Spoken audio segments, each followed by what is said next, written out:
In February 1983, over 1 million Ghanaians were sacked from Nigeria back to Ghana. This was the origin of the popular name Ghana Must Go, the story of the mass deportation of Ghanaians from Nigeria. In the 1970s, Nigeria's oil, which was discovered in 1958, was producing about 2.3 million barrels per day, making Nigeria Africa's hub for wealth and greener pastures. Ghana, on the other hand, after the 1996 coup, which overthrew Dr. Kwame Nkrumah, coupled with the fall in prices of cocoa, was facing severe economic instability, starvation, and rebellion. The country's population at that time was just about 2 million, but the hardship in the country at that time forced about 1 million Ghanaians to travel eastwards, mainly to Nigeria, to seek a better life. Nigeria's population at that time was about 100 million people, but the global surge in oil prices made Nigeria's economy boom so well in the 1970s. Most Ghanaians who made it to Nigeria at that time took up jobs in education as primary and secondary school teachers. Others worked in restaurants, shops, and brothels.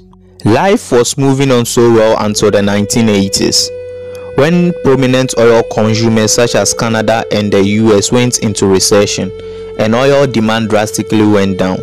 The prices of a barrel of oil fell from $37 in 1980 to just $29 in 1983. Nigeria, whose economy was predominantly standing on the oil industry, began to crumble. The general election of Nigeria was near, and politicians, as part of their campaign, blamed the economic shambles of Nigeria on the existing foreigners, particularly the Ghanaians in the country. They started using words such as aliens to describe the migrants in the country. The two countries, Ghana and Nigeria, were very good allies, maintaining friendship even before independence. However, the friendship between these two nations was ruined when Jerry John Rawlings deposed Ghana's former president, Dr. Hilary Liman, who was a very close friend of Nigeria's then president, Shehu Shagari. Nigerians blamed Ghanaians for the crimes in the country.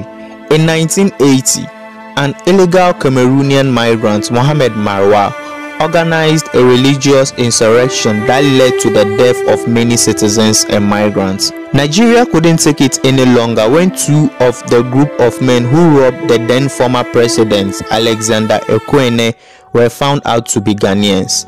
The call for the expulsion of the migrants began. So, on January 17, 1983, an announcement was issued by Alhaji Ali Baba, the then Minister of Internal Affairs for Nigeria. The announcement was simple. All illegal migrants must leave the country within just 2 weeks.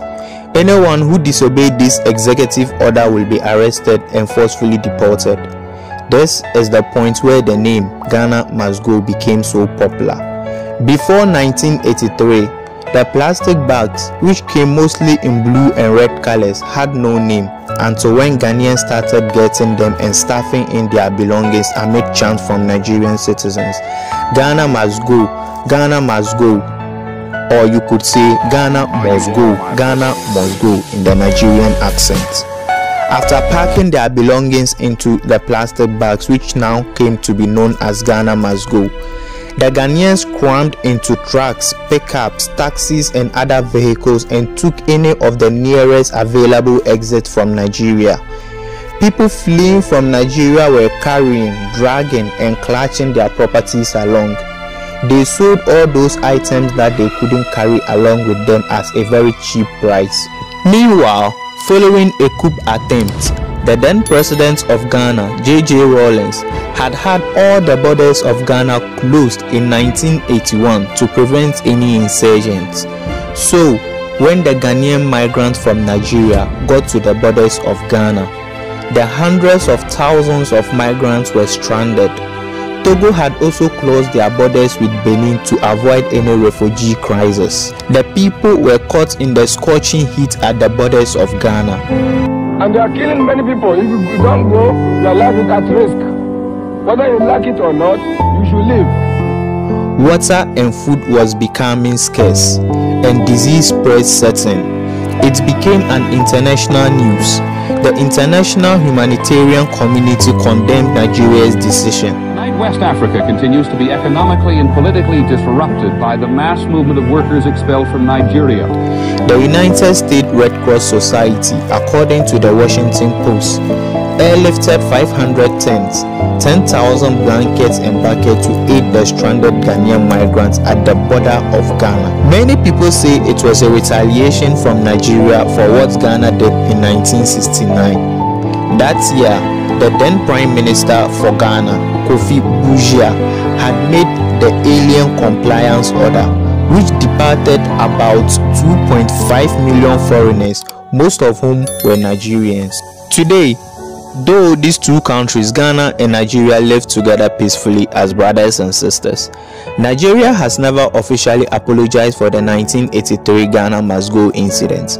Neither has Ghana apologized for the 1969 mass deportation of Nigerians.